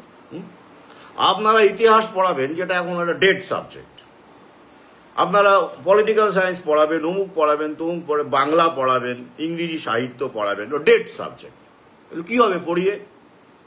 তো আপনাদের কেন রাখবো? ওসব সাবজেক্টে তো উঠে গেছে, দরকার নেই। এখন খোঁজ নিয়ে দেখুন, কেউ পড়ছে না গোটা বিশ্বে। তা আপনারা তো ডাইনোসর হয়ে গেছে, এই সাবজেক্টগুলো ডাইনোসর হয়ে গেছে, আপনারাও ডাইনোসর হয়ে গেছে। এই যে এমনকি এই যে ফিজিক্স কেমিস্ট্রি যেগুলো আপনারা পড়াচ্ছেন, এমএসসিতে ভর্তি নেই, সাম্প্রতিক পরিসংখ্যান তাই বলছে। তাহলে আপনাদের এগুলো কেউ পড়বে না, যেগুলো পড়বে না কেউ, তো আলটিমেট সেগুলো আপনারা কেন পড়াবেন? কাদের পড়াবেন? ভূতকে পড়াবেন? ভূতকে পড়াবেন, ভূতকে পড়ানোর ব্যবস্থা আমরা করব। ক্লিয়ার? অর্থাৎ সব দিক থেকে দাঁড়িয়ে পুরো ব্যাপারটাই, সাবজেক্ট থেকে শুরু করে, শিক্ষক থেকে শুরু করে, পুরোটাই এই নতুন নিউ ওয়ার্ল্ড অর্ডার আবহে ব্যাকডেটেড, আননেসেসারি, রিডান্ডেন্ট হয়ে গেছে ওদের কাছে। আপনি ভাবছেন না, আপনি যেহেতু রিয়ালিটিজের সঙ্গে পরিচিত নন, যেহেতু আপনি আপনার জগতে মগ্ন ছিলেন এতদিন, স্টে হোম স্টে সেভ করেছেন বিনা প্রশ্নে, ব্যতিক্রম বাদ দিয়ে, তারা তো এই ব্যাপারটা, চেঞ্জিং রিয়ালিটিসটা বুঝতে পারেননি বলে আপনাদের কাছে শক বলে মনে হচ্ছে। বিশেষ শকের কোনো ব্যাপার নেই। আপনারাই বলুন না কেন, সোভিয়েত ইউনিয়নের পতনের পরে যে এখন গোটা বিশ্ব ব্যবস্থায় জায়নিস্ট শক্তির হাতে চলে গেছে, তো ব্যক্তি মালিক, যে জায়নিস্ট কর্পোরেশন, তারাই তো চালাচ্ছে গোটা পৃথিবী। তো সেই অ্যাঙ্গেলে দাঁড়িয়ে আপনি যদি সেই শক্তি হতেন, শক্তি অন্য একজন হতেন, আপনি কি এরকম লোকজনকে রাখতেন যা আপনার ব্যবসাকে, আপনার এজেন্ডাকে ফুলফিল করতে পারে না? রাখতেন কি? রাখবেন। আপনি আপনার বাড়িতেও যদি কোনো কাজের লোক রাখেন, আপনার বাড়িতে যে গ্যাজেটসগুলো আছে দেখবেন, ডিশ ওয়াশার আছে অনেকের বাড়িতেই, এখন তো চলছে খুব, ডিশ ওয়াশার বলুন, অ্যাকোয়াগার্ড বলুন, স্মার্ট টিভি বলুন, এরকম অনেক গ্যাজেটস আছে এখন। অনেক শিক্ষক মহাশয়দের বাড়িতেও আছে, আমি জানি। তো ধরুন একজন কাজের মেয়ে এলো, সেগুলো চালাতে জানে না, আপনি কি করতে পারেন? বেশিরভাগ ক্ষেত্রে কি হয়, চলবে না, আবার ওদেরকে শেখাবে স্মার্ট টিভি চালানো, এই করা, এগুলো তো চালিয়ে দেন, টিভিটা চালিয়ে দিয়ে একটু, দেখা গেল সে পাচ্ছেই না। একটু জল ভরে নিয়ে হয় অ্যাকোয়াগার্ড, পাচ্ছে না। ডিশ ওয়াশার কি করে, কোন ওয়াশিং মেশিন কি করে চালাতে হবে, পারে না। কি শিখিয়ে পড়িয়ে এখন দুজনেই চাকরি করি, সময় কোথায়? তখন আপনি বললেন ফোনে, ওই যে এখন তো আবার কাজের লোক সাপ্লাইয়েরও সব আরবান সব কোম্পানি হয়ে গেছে, জানেন তো। এখন আবার ওরাই কাজের লোক সাপ্লাই করছে, ওরাই ইলেকট্রিশিয়ান সাপ্লাই করছে, ওরাই কত কিছু করছে।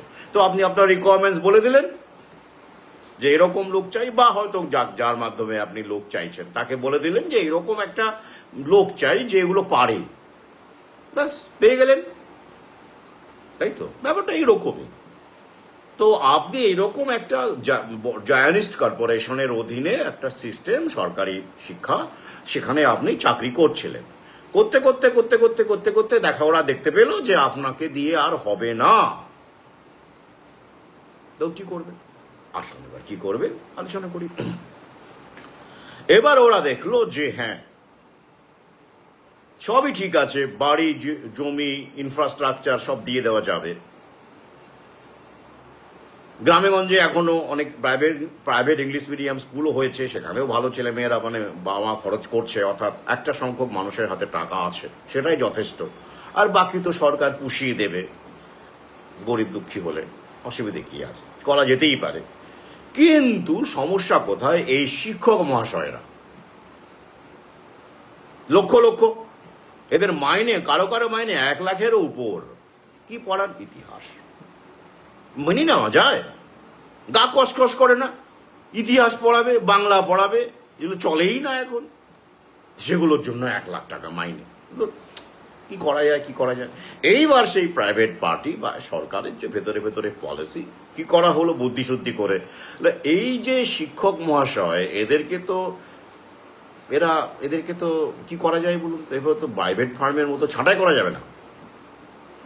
টাটা যেমন করে, টিসিএস থেকে যেমন, অ্যাক্সেঞ্চার যেমন করে, ইনফোসিস যেমন করে, আমাজন যেমন করে, পিঙ্ক স্লিপ দিয়ে দেয়, ইমেল করে দেয়, your service is no longer required, ঝামেলা শেষ, ব্যাস।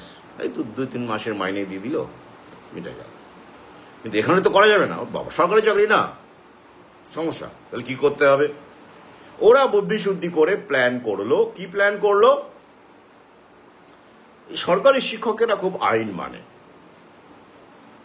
আইন মেনেই তারা শিক্ষক হয়েছে, তারা আদালতকে খুব শ্রদ্ধা করে, সিস্টেমকে শ্রদ্ধা করে। করোনার সময় তারা সরকারকে মান্য করে, সিস্টেমকে মান্য করে ঘরে থেকেছে, স্টে হোম স্টে সেভ করেছে, একদম সুন্দর ওবিডিয়েন্ট। এরা হচ্ছে ওবিডিয়েন্ট প্রজাতির, ওবিডিয়েন্ট প্রজাতির প্রজা। তো এদেরকে কি করতে হবে? এমনভাবে করতে হবে যেন মনে হয় যেটা দুর্নীতির জন্য, দুর্নীতি দমনের জন্য শিক্ষক ছাঁটাই হচ্ছে। প্যানেলটাই তো দুর্নীতি, ওই 2016। এটা করতে হবে একটা পদ্ধতি। 2014 টেট লাইনে আছে, মিলিয়ে নেবেন আস্তে আস্তে, অনেক কিছু আছে সামনে। একটা পদ্ধতি, দুর্নীতি দমনের স্বচ্ছ শিক্ষা ব্যবস্থা তৈরি করার একটা জায়গা, জনগণও কনভিন্সড হবে একটা জায়গা। আর কি, দক্ষ শিক্ষকরাই থাকবেন সিস্টেমে, এই বলে সবার জন্য টেট চালু করো। সবাইকে টেট, মানে যারা টেট আগে দিয়ে আসেনি, টেট ছাড়া এসেছে। অনেকে ভাবছে 9 থেকে 12 লাগবে না টেট, আলটিমেটলি ওটাও লাগবে, মিলিয়ে নেবেন। ওরা সেভাবেই বানিয়ে রেখেছে। তাহলে কি হবে? টেটে বসাও, 50 বছর হয়ে গেছে, টেটে বসো। ভাবো, ওই যে রিটায়ারমেন্টের 5 বছর বাকি, তাদের জন্য দরকার নেই। ওই তো 2030, তো এমনিতেই তো এজেন্ডা ফুলফিল হয়ে যাচ্ছে, 2030, তাই তো? খেয়াল করো, টাইমিংটা খেয়াল করো। আর বাকিদের 5 বছরের বেশি যাদের রিটায়ারমেন্ট হচ্ছে, সবাইকেই টেটে বসাও। কেন? কেন? এত বছরের যারা চাকরি করলেন, তাদের অভিজ্ঞতা যোগ্যতার কোনো দাম নেই, ওই টেটটাই বড় হলো? এটা প্রশ্ন করবেন না? অভিজ্ঞতার দামটা কখন, কোন দিক থেকে বেশি হয়? প্র্যাকটিক্যাল এক্সপেরিয়েন্স না থিওরিটিক্যাল এক্সপেরিয়েন্স? টেট তো একটা থিওরিটিক্যাল পরীক্ষা, সেখানে আপনি গোল গোল গোল গোল করে দাগ দিয়ে আসবেন, এমসিকিউ, ওএমআর। কিন্তু আপনি যে 10 বছর 15 বছর ধরে স্কুলে লাইভ এক্সপেরিয়েন্স নিলেন কচিকাচাদের সঙ্গে, সেটাকে গুরুত্ব দেওয়া হচ্ছে না কেন? দিলেই তো আপনি থেকে যাবেন না। আসল উদ্দেশ্য আপনাকে বাদ দেওয়া। আর তাই এই টেটের নাটক এনসিটিকে দিয়ে, আদালতকে দিয়ে, সুপ্রিম কোর্টকে দিয়ে ভেতর থেকে সমস্ত প্ল্যান করে করানো হচ্ছে। সরাসরি পিপিপি মডেলের ডিক্লারেশন নিয়ে কাজ করলে তো সমস্যা হতো। তাই শিক্ষকদের বিদায় দেওয়ার একটা কর্মসূচি এভাবেই তারা গ্রহণ করেছে। এটা বোঝার চেষ্টা করুন, try to understand, try to realise. এবার অনেকেই বলছেন, ওই যে 2016 যখন প্যানেল বাতিল হলো, আবার পরীক্ষার কথা বলা হলো, তখন এই শিক্ষকেরাই, যারা এখন টেটের ভয় পাচ্ছেন, তারাই তখন বলেছিলেন যোগ্য হলে ভয় কি, যোগ্য হলে ভয় কি। এবার আপনাদেরকেও এরা বলছে, জেনারেশন জেডও বলছে, সবাই বলছে যোগ্য হলে ভয় কি, পরীক্ষা দিয়ে পাশ করে আসুন। তাই ব্যাপারটা কি অত সোজা? ব্যাপারটা অত সোজা নয়, সেটা আপনারা জানেন। যিনি জাজ, যারা আদালতের এখন বিচারক, তারা তো জুডিশিয়াল বিভিন্ন পরীক্ষা দিয়ে এসেছেন, ডব্লিউবিসিএস, জুডিশিয়ারি, তাই তো? আমি পশ্চিমবঙ্গের কথা বলছি, জাজের কথা বলছি। তাদেরকে যদি আবার ওই একই পরীক্ষায় বসানো হয়, তারা কতজন পাস করবেন? উত্তরটা আমরা জানি। পরীক্ষায় পাস করা, চাকরি হয়ে 10 বছর 15 বছর চাকরি করার পরে, it's not a matter of job. সংসার থাকে, চিন্তা থাকে, সময় দিতে হয়, আবার কর্মক্ষেত্র সামলিয়ে অসম্ভব। এটা ওরা জানে। কিন্তু বিচারকদের কেন পরীক্ষা দিতে হবে না? ওরে বাবা, ওদেরকে দিয়ে তো করাচ্ছে, এটা তো ডিভাইড অ্যান্ড রুল। ওরাও তো মধ্যবিত্ত শ্রেণীর। তার পরবর্তীকালে ওদের পালা আসবে, যখন আদালত থেকে সর্বত্র এআই ইমপ্লিমেন্টেশন হবে, তখন তাদেরও সময় আসবে। এক এক করে, একটা করে স্টেপ। তাই এখন আপনাদের পরীক্ষা দিতে হবে। এবার বুঝুন খেলাটা কি। 2023 সালে টেটে কতজন পাশ করেছে, কত শতাংশ? 2.4 এরকম। তার আগের টেটগুলোতে অনেক বেশি পাশ করেছিল, তো মনে করে দেখুন। তাহলে দিন দিন কমছে। কেন কমছে? এবার আপনাদের জন্য যে 2027-এর মধ্যে, 31শে অগাস্ট সম্ভবত, তার মধ্যে 2 বছরের মধ্যে টেট পাশ করে আসতে বলেছে, তবেই আপনার চাকরি থাকবে।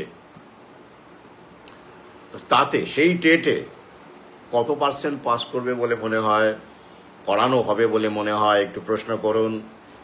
করানো হবে? 2% যদি করানো হয় এক্সিস্টিং, তাহলে কতজন শিক্ষক সেখান থেকে বেরিয়ে আসতে পারবেন উত্তীর্ণ হয়ে?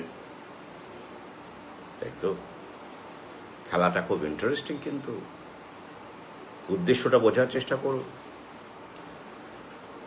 এবং শুধু তাই নয়, কতটা অসম্মানজনক দেখুন। যেমন করে এই যে 2025-এ যে SSC পরীক্ষা নেওয়া হলো, 2016 প্যানেলকে বাতিল করে তার কর্মরত মানে বাতিল হওয়া শিক্ষক কেউ কেউ এখন 31শে ডিসেম্বর পর্যন্ত বজায় আছে তাদের চাকরি নাকি। সবাই মিলে ফ্রেশারদেরকে নিয়ে খিচুড়ি করে একটা নোটিফিকেশনে বসানো হলো, যার রিয়াল নাকি নভেম্বরে বেরোবে এবং ডিসেম্বরের মধ্যে নিয়োগ হবে। দেখা যাক কত নিয়োগ হয়, দেখা যাক। খিচুড়ি। এক্ষেত্রেও কি হবে, টেটে যারা ইন সার্ভিস শিক্ষক তাদেরকে বসতে বাধ্য করা হবে ফ্রেশারদের সাথে, কচি কাঁচাদের সাথে। কি লজ্জা বলুন দেখি। কোথায় প্রতিবাদ, কোথায়?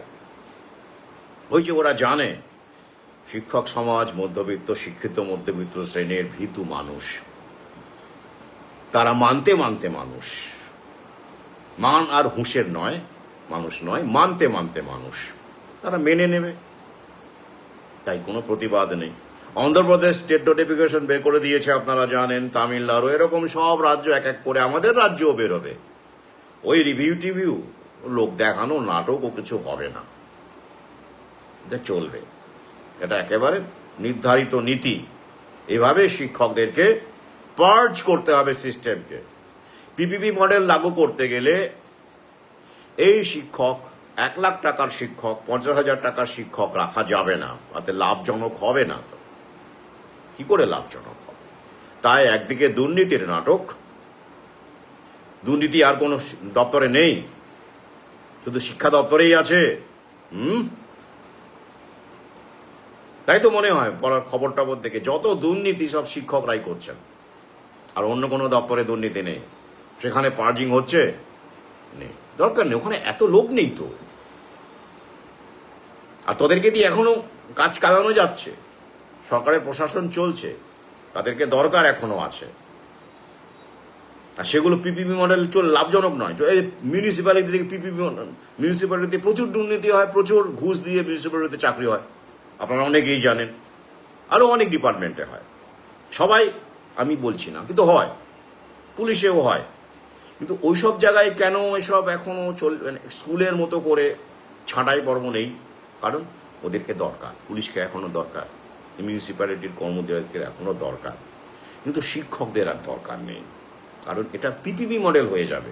মিউনিসিপ্যালিটিতে পুলিশ পিপিপি মডেল হবে না, হবে না, লাভজনক নয়। আর ওটা প্রশাসনেই থাকবে। কিন্তু শিক্ষাটা, স্বাস্থ্যটা, এগুলো লাভজনক, পিপিপি মডেলের পক্ষে লাভজনক, কারণ এখানে বহু উপভোক্তা আছে, মোহ আছে শিক্ষার প্রতি, আধুনিক শিক্ষার প্রতি মোহ আছে। স্বাস্থ্য তো অত্যন্ত জরুরি বিষয় একটা না মানুষের, ওখানেও তো পিপিপি মডেল ভালো চলবে, চলছেও। প্রাইভেটাইজেশন ভালো চলবে, আসলে প্রাইভেটাইজেশন, নাম পিপিপি মডেল, ওটা গাল ভরা কথা, জানেন তো। কারণ যে শর্ত দেখুন না কেন, বাড়ি, জমি, ইনফ্রাস্ট্রাকচার সব সরকার দেবে, সিলেবাস বানাবে প্রাইভেট পার্টি, শিক্ষক নিয়োগ করবে প্রাইভেট পার্টি, বেতন ঠিক করবে প্রাইভেট পার্টি। তাহলে ওটা কি করে আর পাবলিক প্রাইভেট পার্টনারশিপ থাকলো? পুরোটাই তো প্রাইভেটই হয়ে গেল। খবরদারি কে করছে? প্রাইভেটই করছে। তাহলে ওটা কেন? ওই যে বলতে হয়, নামে শুনতে ভালো লাগে। তাহলে সরকারের কাজ কি? শুধু জমি বাড়ি দিয়ে, ইনফ্রাস্ট্রাকচার রেডি করে দিয়ে, নাকে তেল দিয়ে শুয়ে পড়ে। ভাব, গায়ে লাগে না? এই যে স্কুল, এই স্কুলগুলো খোঁজ নিয়ে দেখবেন, কোনো জমিদার, শুভাকাঙ্ক্ষী বা কোনো ধনী ব্যক্তি গ্রামের বা কেউ চাঁদা তুলে স্থানীয় ছেলেমেয়েদের পড়াশোনার জন্য অনেক বিধবা তার সঞ্চয় দান করে স্কুলগুলো করে গেছেন, জায়গা দিয়ে গেছেন। তাই দেখবেন অনেক স্কুলের নামে সেই পরিবারের কারো নাম, সেই বধূর নাম, পিতার নাম, পুত্রের নাম, মায়ের নাম, সেই নাম দিয়ে স্কুলগুলোর নাম। হ্যাঁ, যারা জমি দিয়ে গেছেন, জায়গা দান করে গেছেন, বিল্ডিং বানিয়ে দিয়ে গেছেন, তাঁদের নামে নাম। অর্থাৎ কি মা, কি সুন্দর না? জনগণের একটি অংশ, শিক্ষানুরাগী অংশ, যারা স্থানীয় মানুষের শিক্ষার জন্য জায়গা দিয়ে গেলেন, জমি দিয়ে গেলেন, সেই জমি কাদের দখলে যাচ্ছে? যারা কিছুই করেননি সেই গ্রামের জন্য, কোনোদিন যাননি, ঘুরে দেখেননি, তারা ঘরে বসে সেই সব মালিক শ্রেণী তারা জায়গা পেয়ে যাচ্ছেন, জমি পেয়ে যাচ্ছেন, স্কুল বিল্ডিং পেয়ে যাচ্ছেন। চাষ করে চাষা, ভোগ করে মহাজন, তাই তো? এটাই প্রক্রিয়া। তাহলে এবার ভাবুন, আপনারা তো আপনাদের চাকরির কথা ভাবছেন, স্বাভাবিক, আপনাদের পরিবারের কথা ভাবছেন, কিন্তু ওই মানুষগুলো যারা মারা গেছেন, বেঁচে নেই, তারা বিদ্যালয়ের জন্য জমি দান করে মারা গেছেন, পুরনো স্কুল বিল্ডিং বানিয়ে দিয়েছেন, সঞ্চয় উজাড় করে দিয়েছেন, তাদের আত্মা যদি থেকে থাকে, যদি ধরে নিন আছে, তো সেই আত্মারা তারা যদি উপলব্ধি করতে পারে, তো তাদের অবস্থা কি হচ্ছে? কি অদ্ভুত না? এটাই তো প্রক্রিয়া, এটাই তো প্রক্রিয়া, এটাই হবে, এটাই হচ্ছে। তাই আমি রূপরেখাটা আপনাদের দিলাম, এগুলো একদিনে হবে না। টার্গেট 2030, এজেন্ডা 2030, আরো কিছু বেশি লাগতে পারে, কিন্তু তার মধ্যেই ওরা এই বর্তমান শিক্ষককুলকে যেন তেন প্রকারেণ আইন দেখিয়ে হোক, টেট দেখিয়ে হোক, পার্জ করবে, ওদের ভাষায় শোধন করবে, ছাঁটাই করবে। এটাই হলো ওদের উদ্দেশ্য। এবার আপনাদের প্রতিবাদ, ঐক্যবদ্ধ লড়াই কতটা কি করতে পারে, কতটা প্রসেসটাকে স্লো করতে পারে, ধীর করতে পারে, সেটা মহাকালী বলবে। তাই এই কারণে আইন, এই কারণে মামলা, এটা জানে, ওরা জানে সময় লাগবে, it will take some time, but they are patient. ওরা জানে কি করে আস্তে আস্তে আস্তে আস্তে খেলিয়ে মাছ ধরতে হয়। তাহলে অনেকে প্রশ্ন করেছেন যে 2027-এর মধ্যে, না 2027 নয়, কারণ 2027-এর মধ্যে আপনারা টেট পাশ করতে পারলেন না, যারা ধরে নিলাম, কারা পড়লেন 1%, 2%, ধর্তব্যের মধ্যে নয়।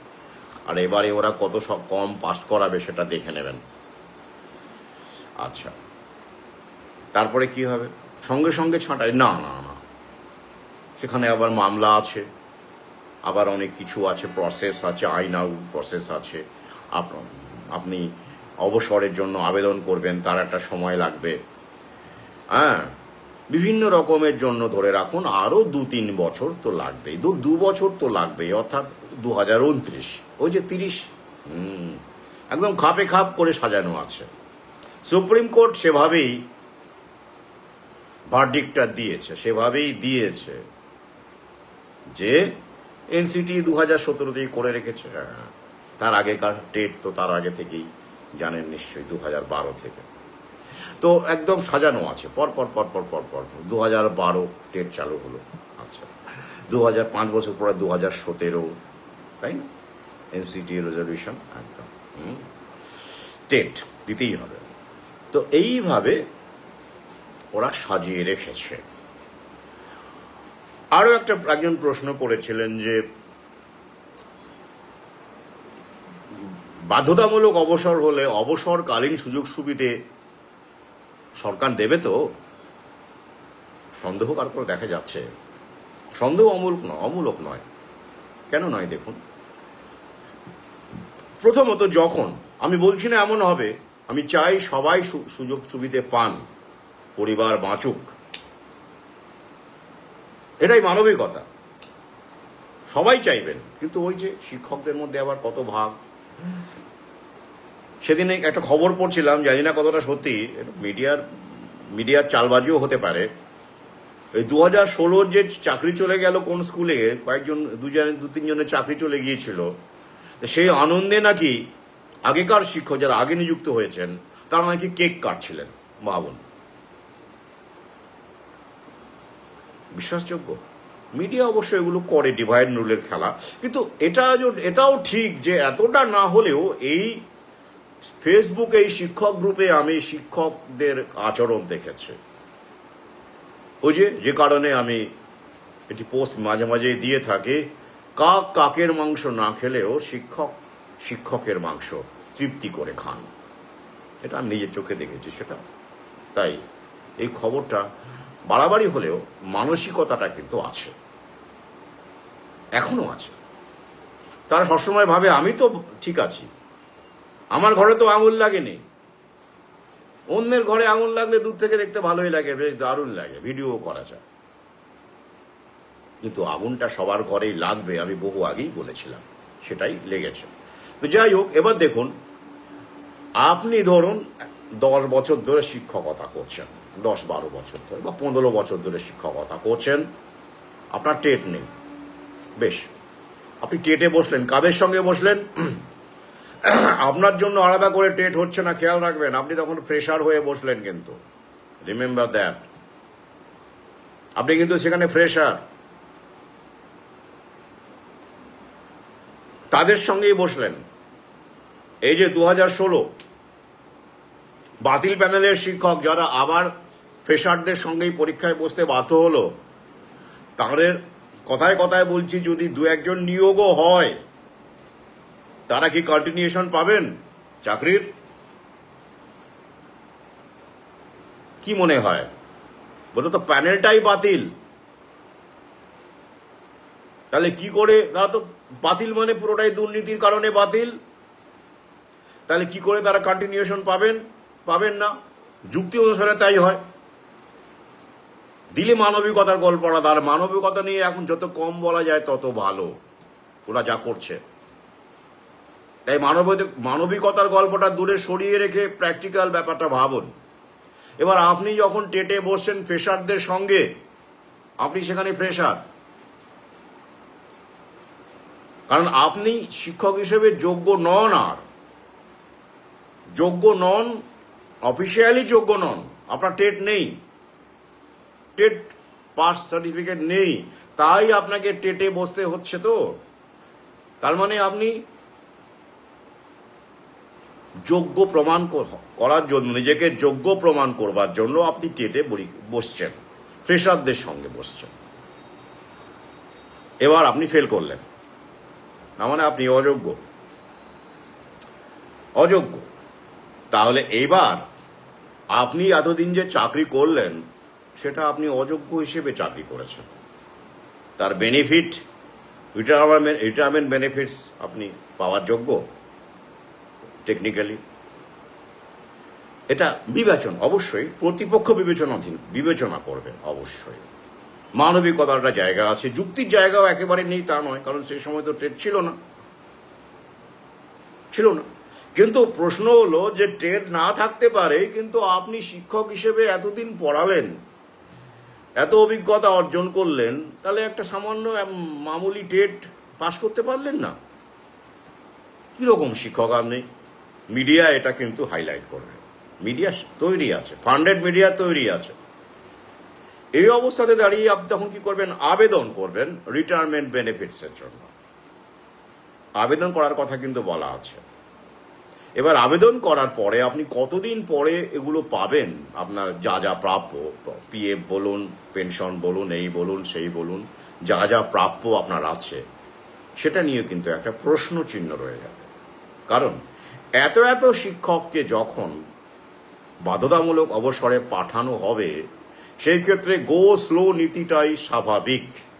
কারণ 2% যদি পাশ করানো হয়, তার মধ্যে ফ্রেশারই তো থাকবে, ফ্রেশারও থাকবে, আপনারাও থাকবেন, সব মিলিয়ে 2% যদি ধরি, এবারে যেমন যেটা হয়েছে প্রায় 2.4। এটা আশা করবেন না যে 20-25%, 30%, 50% পাশ করাবে ওরা। অনেকে আবার সেই আশাতে আছেন, আমি দেখছিলাম, কমেন্ট পড়ছিলাম, হাসি পাচ্ছিল, ও কিছুই হবে না, আমাদের সবাইকেই সরকার নাকি পাশ করিয়ে আনবে। They are living in fool's paradise. তাহলে এত এত শিক্ষককে একযোগে পেনশন, পিএফ ইত্যাদি দেওয়ার মতো আর্থিক ক্ষমতা রাজ্য সরকারের আছে? 29,000 কোটি টাকা এই তো আবার ধার করছে সরকার। এই যে জনকল্যাণমূলক সব ফান্ড আর চলছে না, লক্ষ্মীর ভান্ডার টান্ডার কত কিছু, আবার এই যে ক্লাবকে দেওয়া কত কিছু প্রজেক্ট হচ্ছে না, তো তার জন্য তো টাকা লাগছেই। তো এবার ভাবুন যে সরকারকে সাম্প্রতিককালে 29,000 কোটি টাকা আরো নতুন করে ধার করতে হলো। সেই সরকার এত লক্ষ কর্মচারীর হাজার হাজার, এই যে টেটেই বলছে নাকি 90,000 নাকি বাদ পড়ে যাবে, মানে ফেল করলে। মিডিয়া তাও বলছে না যে অকৃতকার্য হলে 90,000 শিক্ষক ছাঁটাই হবে, সেটা বলছে না। অকৃতকার্য হলে বলছেই না, মানে ছাঁটাই। তাহলে এই 90,000ই যদি আমি ধরি, বাকি শিক্ষকের কথা ছেড়ে দিন, আরো অনেক শিক্ষককে ওরা ছাঁটাই করবে, তাহলে তাদের পেনশন, রিটায়ারমেন্ট বেনিফিট, পিএফ ইত্যাদি মিলিয়ে কত কোটি টাকা হতে পারে, কতশো কোটি টাকা হতে পারে, অনুমান আছে, অনুমান করুন। তাহলে কি হবে? গো স্লো নীতি। দেখছি দেখছি দেখছি দেখছি দেখছি দেখছি চলতে থাকবে, চলতে থাকবে, চলতে থাকবে। আর ইতিমধ্যেই তো আপনারা ফেল করেছেন। এবার মিডিয়া পড়বে ফেল করা শিক্ষক, টেটে অকৃতকার্য শিক্ষক, তারা এতদিন ধরে চাকরি করছিলেন, 10 বছর, 12 বছর, 15 বছর, কিভাবে যে করছিলেন আমরা ভেবেই পাচ্ছি না। অভিভাবক কুলকে দিয়ে বলানো হবে, সাজানো অভিভাবকদের, ওদের তো সেটি থাকে যে, বা জেনারেশন জেডকে দিয়ে বলানো হবে এই যে এবার শিক্ষা ব্যবস্থা সত্যিকারের আধুনিক হচ্ছে, যোগ্য শিক্ষক, সময় উপযোগী শিক্ষক এবং ব্যবস্থা আমরা তৈরি করছি। কিন্তু এরা এতদিন চাকরি করেও টেট পাস করতে পারলেন না।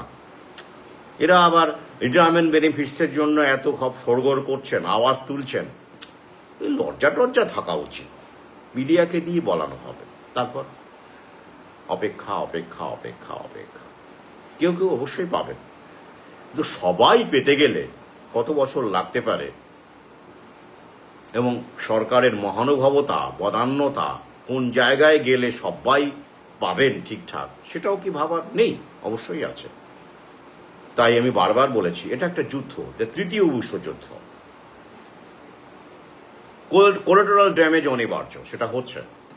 আর যুদ্ধ মানে শুধু কামান বন্দুক দিয়ে হয় না, যুদ্ধ মানে একটা সিস্টেম চেঞ্জ, একটা রিসেট। সেকেন্ড ওয়ার্ল্ড ওয়ারের পরেও আমরা দেখেছি, এ নিয়ে দ্বিতীয় খণ্ডে বিস্তারিত লিখেছি, স্ট্যাচুতে লিখেছি। তো সেটাই ঘটছে। আর তারই একটা দিক হলো এই পিপিপি মডেল, যেটা শিক্ষা, স্বাস্থ্য, পরিবহন সর্বত্রই লাগু হচ্ছে, লাগু হওয়া পরিস্থিতিতে আছে, ধাপে ধাপে কাজ চলছে। আজ এই পর্যন্তই। মনে শক্তি রাখুন, আত্মবিশ্বাস রাখুন, লড়াই করতে হবে, বেঁচে থাকতে হবে। আর খুব ভালো হয় যদি শিক্ষক সমাজ, এটা স্বপ্নের কথা আমি আবার বলি, যদি অন্তত আমি এই জায়গা থেকে বলি যে এটার প্রক্রিয়া, ইউ ক্যানট চেঞ্জ ইট, এটা প্রক্রিয়া, ওরাই করেছিল, ওরাই ভাঙছে। কিন্তু বিনা প্রতিবাদে মেনে নেওয়া এত রুজি রুচির ব্যাপার না, সেখানে কোনো মানবিকতার এক্সপ্রেশন নেই, থাকবে না। এই যে 2016 যেমন মেনে নিয়েছে। তো আমি সবসময় এটা মনে করি যে যুদ্ধে হয়তো পরাজয় হবেই, এত বড় শক্তির বিরুদ্ধে যুদ্ধ, কিন্তু অন্তত ছেলে মেয়েরা তো বলবে, আগামী প্রজন্ম তো বলবে যে আমার বাবা লড়াই করেছিল, আমার মা লড়াই করেছিল, আমার ভাই লড়াই করেছিল, আমার স্যার লড়াই করেছিলেন। মাথা নত করে মেনে নেননি, এটা কি আশা করা যায় না? আমি এটাই ভাবি, এই পথেই বিশ্বাস করি। ভালো থাকবেন, সঙ্গে থাকবেন।